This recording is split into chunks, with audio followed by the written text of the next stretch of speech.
अमराठी व्यक्तीकडून राज ठाकरेंना धमकी देण्यात आली। राज ठाकरेंच्या हिंदी भाषिक विरोधी भूमिकेचा राग आला आणि या अमराठी व्यक्तीने मनसे अध्यक्ष राज ठाकरे यांना धमकी दिली आहे। तर सातत्याने मुंबईमध्ये मराठी अमराठी वाद उफाळल्याचं दिसून येतं आणि राज ठाकरे यांनी सातत्याने मराठीसाठीची आपली भूमिका स्पष्ट केलेली आहे। त्यांच्या भाषणांमधून असेल, त्यांच्या पत्रकार परिषदेतून असेल, आता या अमराठी व्यक्तीकडून राज ठाकरेंना ही धमकी देण्यात आलेली आहे।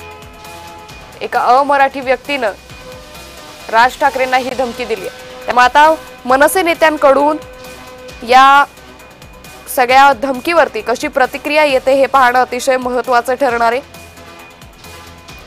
तर अमराठी व्यक्तीकडून राज ठाकरेंना धमकी देण्यात आली आहे। सातत्याने मुंबईमध्ये अमराठी नागरिकांचं वास्तव्य वाढतंय अशी भूमिका मनसे अध्यक्ष राज ठाकरे यांनी घेतलेली आहे। आपल्या भाषणामधून असेल, पत्रकार परिषदेतून असेल, त्यांनी सातत्याने ही भूमिका घेतली आणि यातच आता या अमराठी व्यक्तीला राग आल्यानं त्यानं थेट मनसे अध्यक्ष राज ठाकरे यांना धमकी दिलेली आहे। तर ही बातमी आपण पाहतोय। राज ठाकरेंच्या हिंदी भाषिक विरोधी भूमिकेचा राग आला आणि त्यामुळे या अमराठी व्यक्तीने मनसे अध्यक्ष राज ठाकरे यांना थेट धमकी दिली आहे। तर एकीकडे राज ठाकरे यांची ही सातत्याने मराठी विरोधी भूमिका असल्यानं मनसे कार्यकर्ते असतील, पदाधिकारी असतील, नेते असतील, त्यांच्याकडून सातत्याने मराठीसाठीची आंदोलनं केली जातात।